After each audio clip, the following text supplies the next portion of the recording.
how God delivers you from anxiety and stress to your daily life. You wake up already tired, not because you did not sleep, but because your mind never truly stopped. Before your feet touch the floor, your thoughts are already moving. Responsibilities line up in your head. Conversations replay. Deadlines whisper. Uncertainty breathes quietly in the background. Your body is present, but your mind is already negotiating with tomorrow. Nothing dramatic has happened. No emergency. No visible crisis. Yet your chest feels tight. Your breathing feels shallow. You scroll your phone and sense a subtle pressure rising inside you.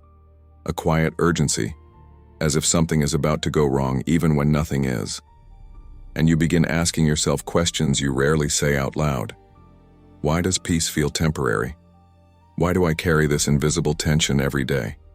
Anxiety is often invisible to others.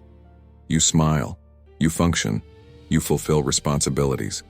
But internally, you are bracing, always anticipating, always preparing, always managing possibilities that may never exist. It feels responsible, it feels mature, but it also feels exhausting. Here is the question that changes everything. What if anxiety is not proof that you are spiritually weak? What if it is evidence that you are trying to carry more than you were designed to hold? What if the constant mental rehearsal is your soul's way of signaling overload? Many believers assume that feeling anxious means they are failing God. But anxiety is not a verdict. It is a signal that something inside is out of alignment, a signal that control has quietly replaced trust, a signal that you are attempting to secure outcomes that were never yours to guarantee. God does not respond to your anxiety with frustration. He does not withdraw when your thoughts spiral. He moves closer, not to shame you, not to accuse you, but to restore you from within. His deliverance is not always about removing pressure around you. It is about calming the storm inside you. Today, you will begin to understand something deeper than temporary relief. You will see how God delivers you from anxiety, not by eliminating every uncertainty, but by transforming your relationship with uncertainty. He addresses your internal system. He stabilizes what stress has destabilized. He reorders what fear has distorted. But before you can experience that kind of deliverance, you must first understand what anxiety truly is and where it begins. Anxiety is not a lack of faith. It is overload of control. Anxiety is rarely a faith problem. It is most often a control problem. Not because you doubt God's existence, not because you have abandoned prayer, but because you care deeply. You care about outcomes, you care about people, you care about doing things right. And somewhere between caring and controlling, the line became blurred. Caring says, "This matters to me." Control says, "Everything depends on me." That shift is subtle but powerful. You begin believing that if you think about it enough, prepare enough, anticipate enough, you can prevent disappointment. You stay mentally alert as a form of protection. You rehearse conversations to avoid conflict. You calculate scenarios to avoid loss. You scan for potential threats before they even appear. At first it feels responsible, it feels wise. But over time, vigilance becomes tension, and tension becomes exhaustion. You carry tomorrow in today's hands. You assume responsibility for outcomes that belong to God. You step into a role you were never meant to occupy. Faith is not pretending you are calm while panic brews beneath the surface. Faith is releasing what was never yours to manage. It is recognizing that obedience is your assignment, but results are not. You are responsible for your actions, not for every reaction. You are responsible for effort, not for guarantees. The more you try to secure outcomes, the more unstable you feel. Because control is an illusion. The more variables you attempt to manage, the more uncertainty you discover. Your mind begins to spin because it was never designed to govern every possible future. It was designed to trust. And when you step into control, your nervous system interprets that posture as threat. It senses the weight. It senses the pressure. Your body reacts to the burden of self-sovereignty. Tight chest, restless sleep, racing thoughts. The body absorbs what the mind refuses to release. You are not anxious because God is absent. You are anxious because you are trying to carry a throne. You are attempting to sit in a seat that belongs to Him. And that seat is too heavy for human hands. When you surrender control, you are not becoming passive. You are becoming aligned. You still act. You still plan. You still work. But you stop gripping outcomes as if your survival depends on them. You begin to trust that God is present in what you cannot predict. But if anxiety begins in the mind's attempt to control, why does it affect the body so powerfully? Why does something invisible create such visible symptoms? God designed your nervous system, and He cares about it. If anxiety were only spiritual, it would stay in your thoughts. But it does not. It moves into your body. It tightens your chest. It shortens your breath. It stiffens your shoulders. It interrupts your sleep. That is not weakness. That is design. God created your nervous system with precision. When your brain senses danger, it activates protection. Heart rate increases. Muscles tense. Cortisol rises. Your body prepares to fight or flee. This response is not sinful. It is protective. It is how you survive real threats. The problem is not the system. The problem is what keeps triggering it. When your mind constantly imagines worst-case scenarios, your nervous system reacts as if those scenarios are already happening. You may be sitting safely in your home, yet internally your body believes it is under attack. Chronic overthinking keeps the alarm turned on, and when the alarm never shuts off, exhaustion becomes your normal. Many believers feel guilty for physical symptoms of stress, as if anxiety were purely a spiritual failure. But God formed your brain chemistry. He understands adrenaline. He understands hormones. He understands how sustained pressure affects your body. Deliverance is not God demanding that you override biology with sheer willpower. Deliverance includes restoring internal balance. Consider this. Jesus slept in a storm. The wind was real. The waves were real. Yet His inner state was not dictated by external chaos. His trust regulated His body. His alignment with the Father created stability in the middle of instability. Peace is not mystical fog. It is internal alignment. When trust increases, the body receives signals of safety. When you slow your breathing intentionally, you communicate calm to your nervous system. When you pray with awareness instead of panic, you interrupt the stress cycle. Stillness is not poetic decoration in Scripture. It is instruction. Be still and know. Stillness regulates. Trust stabilizes. But regulation alone is not enough.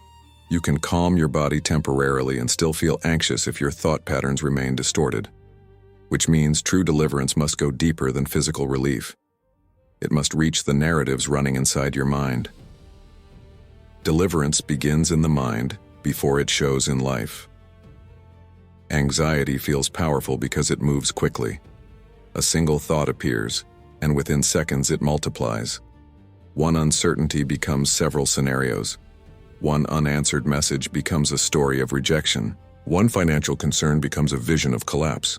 Your body reacts, your emotions intensify, and suddenly, you are responding to a future that does not yet exist.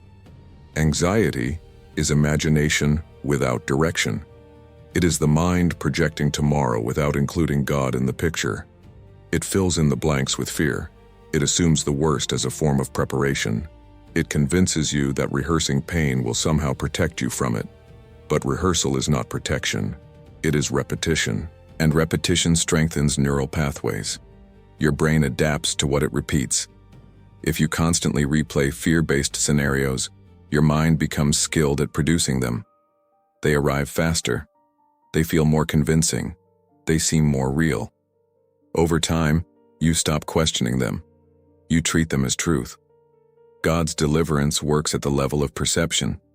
Scripture speaks about renewing the mind because perception filters reality. If your internal narrative says you are alone, everything will feel heavier. If your internal narrative says everything depends on you, pressure will intensify. But when truth interrupts distortion, your internal experience begins to shift. This is not positive thinking. It is disciplined redirection. When a fearful thought surfaces, You do not condemn yourself. You examine it. You ask, is this fact or assumption? Is this possibility or certainty? Where is God in this mental picture I am building? Many anxious thoughts exclude him entirely. They assume you are isolated in the outcome. Deliverance begins when you challenge the narrative, when you replace distortion with truth, when you consciously choose to anchor your mind in what is steady rather than speculative. This may look simple, but repetition is powerful. The more you redirect, the less automatic the spiral becomes. You begin to notice the gap between thought and reaction. That gap is sacred. In that space, surrender becomes possible. In that space, you can choose trust instead of panic. Over time, your mind learns a new rhythm, not denial, not suppression, alignment.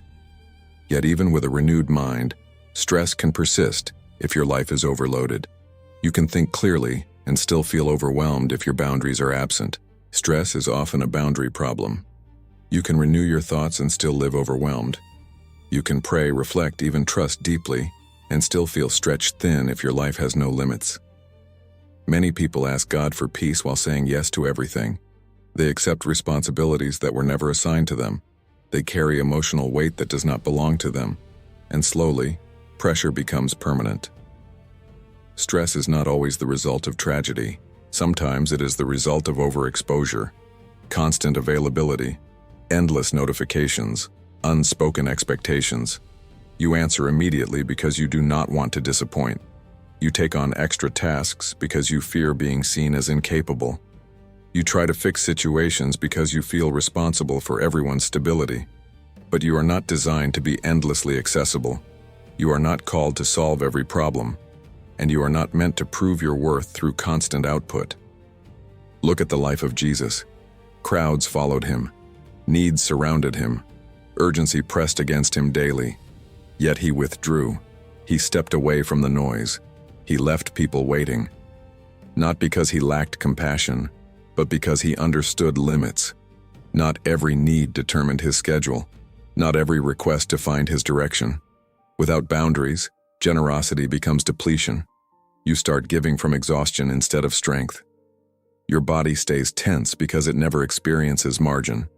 Your calendar feels like a threat instead of a tool. You wake up already anticipating demand. Boundaries are not selfish. They are alignment. They protect what God entrusted to you. Your energy, your focus, your calling. When you say no to what is not yours, you create space for what is. When you accept that you are human, not limitless, stress begins to decrease. Deliverance sometimes looks practical. It looks like declining an invitation. It looks like turning off notifications. It looks like not answering immediately. It looks like trusting that the world will continue turning without your constant management. When you stop overextending, your nervous system begins to settle. When you stop carrying other people's responsibilities, your shoulders begin to relax. Boundaries restore balance. But even with boundaries in place, life still brings unpredictability. Pressure may decrease, but uncertainty remains. Which means peace must be sustained through something deeper than structure alone. God delivers you through daily rhythms, not occasional miracles. Many people wait for a dramatic moment, a sudden breakthrough where anxiety disappears overnight, a powerful prayer that permanently removes stress. But most of the time, God delivers you through rhythm, not spectacle. Through consistency, not intensity. Anxiety is built through repetition, repeated worry, repeated mental rehearsal, repeated tension. The mind practices fear until it becomes automatic. In the same way, peace is built through repetition, repeated surrender, repeated trust, repeated return to truth. Your inner life follows patterns, and patterns shape stability. If your daily rhythm is constant urgency, your nervous system adapts to urgency. If your daily rhythm includes stillness and reflection, your system adapts to calm. Deliverance is not usually a single event. It is a pattern of alignment practiced over time. Consider how you begin your day.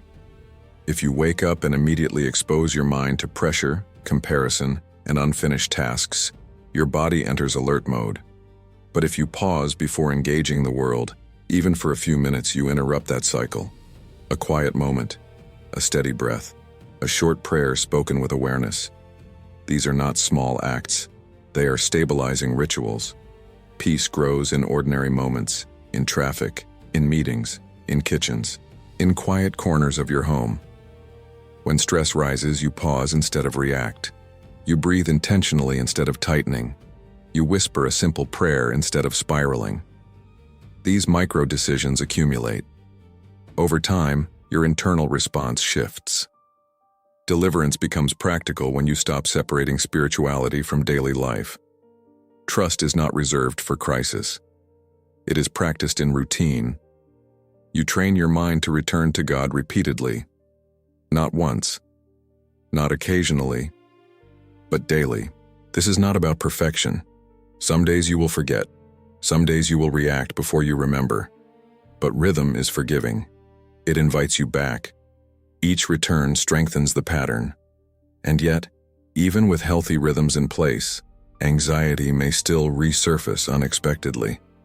When it does, you might feel discouraged.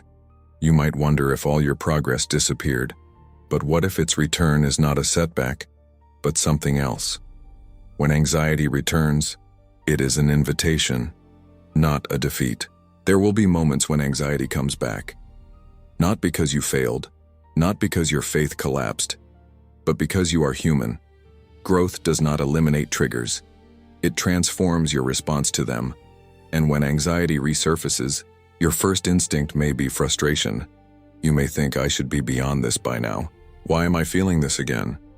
But what if the return of anxiety is not proof of weakness? What if it is an invitation? Anxiety often reveals what you have quietly started carrying again. It exposes hidden attachments. It highlights expectations you did not realize were forming. It uncovers the subtle shift from trust back to control. Instead of seeing anxiety as an enemy to fight, consider seeing it as a messenger. It signals that something inside needs realignment. When you panic about the panic, you amplify it. You layer fear on top of fear. But when you pause and observe it, you create space. Ask yourself, what am I holding right now that belongs to God? What outcome am I gripping too tightly? What scenario am I trying to secure through overthinking? This posture changes everything. Instead of spiraling, you reflect. Instead of condemning yourself, you listen. Anxiety becomes a doorway to deeper surrender. Each return becomes an opportunity to release more fully. Deliverance is not linear. It unfolds through repetition. Each time you choose to return to trust, you strengthen it. Each time you surrender again, your capacity for peace expands. The return of anxiety does not erase progress. It reveals where growth can continue. You begin to understand that peace is not fragile. It is resilient. It does not require the absence of triggers. It requires awareness of presence. God does not step away when you feel anxious. He remains steady. The invitation is not to eliminate the feeling instantly, but to bring it into relationship. And this leads to the core of everything. If anxiety can return, and rhythms must be practiced, what does true deliverance actually look like at its deepest level? The real deliverance. God with you, not life without problems. Most people secretly believe that real deliverance means a life where pressure disappears. No more unexpected bills. No more complicated conversations. No more uncertainty about the future. We imagine peace as a smooth road, free of interruption. But that definition sets you up for constant disappointment, because life does not unfold that way.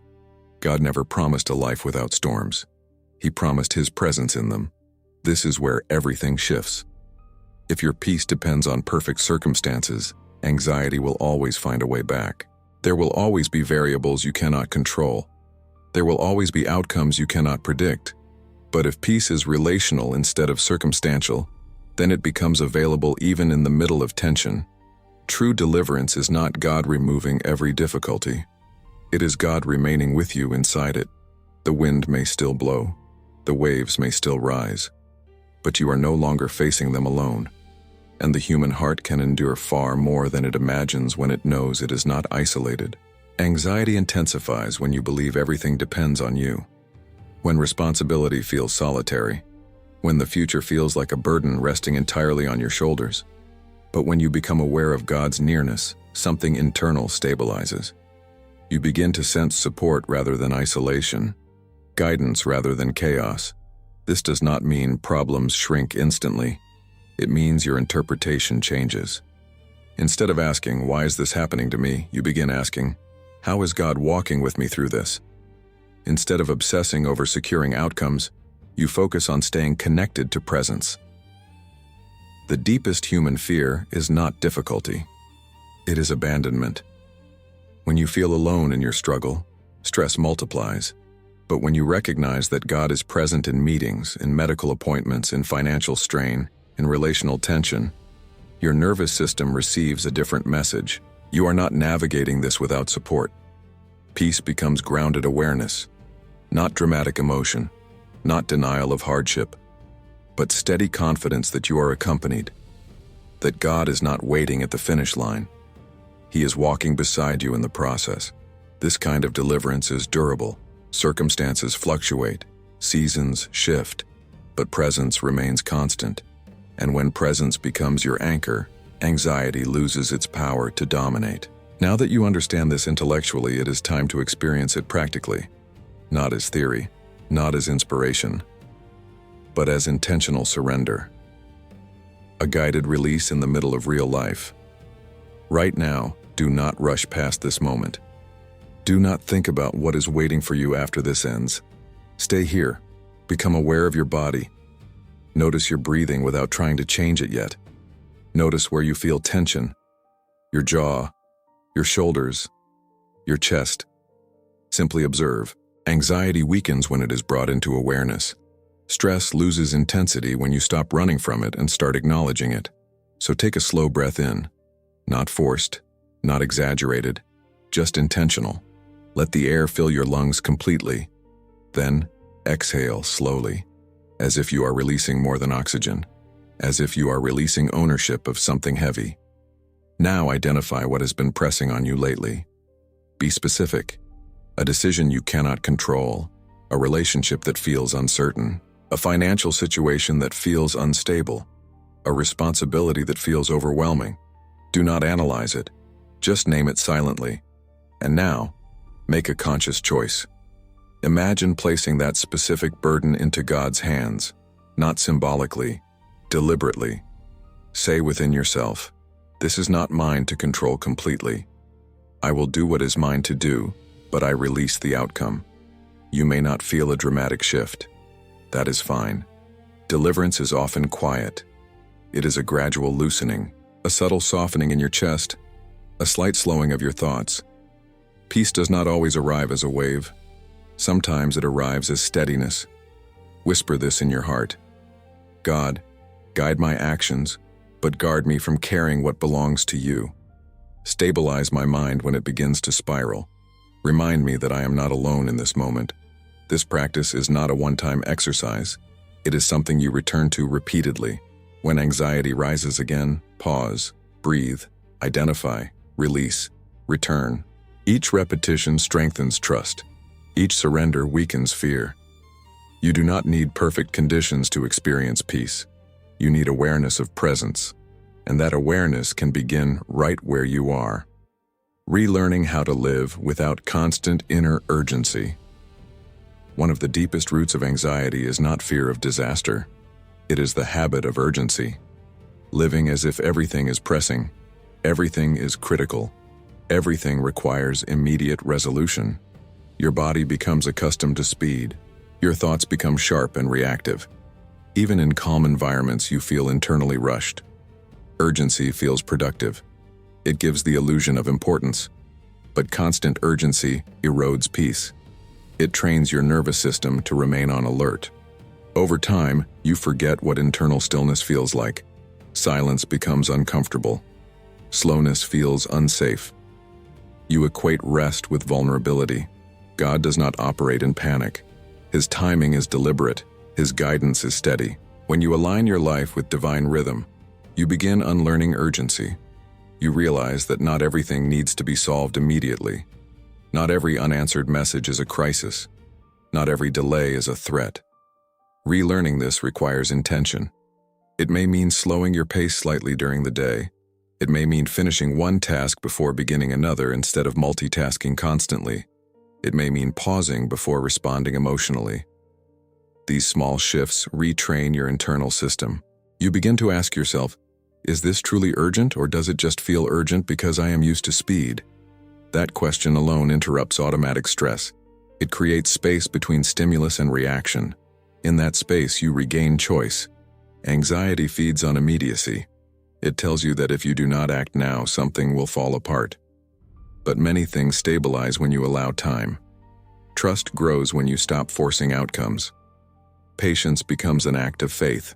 As you release urgency, you start experiencing moments of internal quiet. At first, they may feel unfamiliar, even uncomfortable. But over time, stillness becomes natural again. Your body learns that safety does not require constant motion. This shift prepares you for something deeper. Because once urgency loosens its grip, you can begin to recognize where your identity has been tied to performance rather than presence. Detaching your identity from performance, beneath much of your anxiety is a quiet belief that your value depends on how well you manage life, how productive you are, how reliable you appear, how successfully you prevent problems. When identity fuses with performance, pressure becomes personal. Every delay feels like failure. Every mistake feels like exposure. Every uncertainty feels like a threat to who you are. You begin to measure yourself by outcomes. If things go well, you feel secure. If they falter, you feel diminished. That emotional volatility feeds anxiety because circumstances are unstable by nature. When your identity rests on unstable ground, your inner world shakes constantly. God's deliverance includes separating who you are from what you produce. Your worth was not established by your achievements. It was established by His love. Long before you managed responsibilities, long before you proved competence, your identity was rooted in being created and known. When you internalize that truth, performance loses its power to define you. You still work diligently, you still pursue excellence, but you no longer tie your value to results. Success does not inflate you. Setbacks do not dismantle you. Stability begins to form internally rather than externally. Anxiety thrives when identity feels fragile. It whispers that one misstep will unravel everything. But when you anchor your identity in God's unchanging view of you, the pressure to prove yourself decreases. You can act from security instead of striving for it. This does not happen overnight. It requires consistent reminder. When you feel tension rising around outcomes, ask yourself gently, am I afraid of failure or am I afraid of losing worth? That question exposes the deeper layer. As you detach identity from performance, your shoulders lighten, your mind quiets. You begin to understand that you are not the sum of your productivity. You are not defined by how smoothly life unfolds. You are defined by belonging. And when belonging becomes your foundation, anxiety no longer has the same leverage. But there is one more essential layer that brings all of this together. Living anchored, instead of living afraid. At the end of all this, deliverance is not about eliminating every anxious thought. It is about living anchored, anchored in truth, anchored in presence, anchored in the steady awareness that you are not navigating life alone. Fear will attempt to visit. Uncertainty will remain part of the human experience. Deadlines will exist. Conversations will be complex. The future will still be unseen. But when you are anchored, these realities no longer dictate your internal state. They influence you, but they do not control you. An anchored life is not passive. It is deeply active. You still plan. You still work. You still care. But you do not carry everything internally as if your survival depends on flawless execution. You move with intention instead of tension. You breathe before reacting. You pause before assuming. You pray before spiraling. Living anchored means returning again and again to what is stable. When anxiety whispers that everything could collapse, You remind yourself that God remains constant. When stress pressures you to control outcomes, you remember that sovereignty is not your assignment. When urgency tries to rush you, you choose steadiness instead. This is not denial of reality. It is alignment with deeper reality. The reality that God is present in ordinary hours. That His guidance unfolds step by step, not all at once. That your worth does not fluctuate with performance. That your nervous system can learn calm. That your mind can be renewed. Over time, anxiety becomes less dominant because your anchor becomes stronger. You recognize early signs of tension and respond differently. You release sooner. You trust quicker. You recover faster. Growth reveals itself not in the absence of triggers, but in the speed of your return to peace. Living anchored is a daily decision. Some days will be easier than others, but each day offers the same invitation. Return, breathe, release, trust. You are not required to secure the future. You are invited to walk with God through it. And as you continue walking this way, you will notice something profound. Anxiety may still knock at the door, but it no longer owns the house. Peace does. This journey was never about pretending anxiety does not exist. It was about understanding it differently. You have seen that anxiety is not a verdict over your faith. It is often a signal that control has replaced trust, a signal that your nervous system has been overloaded, a signal that your identity may have quietly tied itself to performance instead of presence. You have learned that God's deliverance is not always loud. It is not always instant. It is not always the removal of every storm. It is alignment. It is rhythm. It is awareness.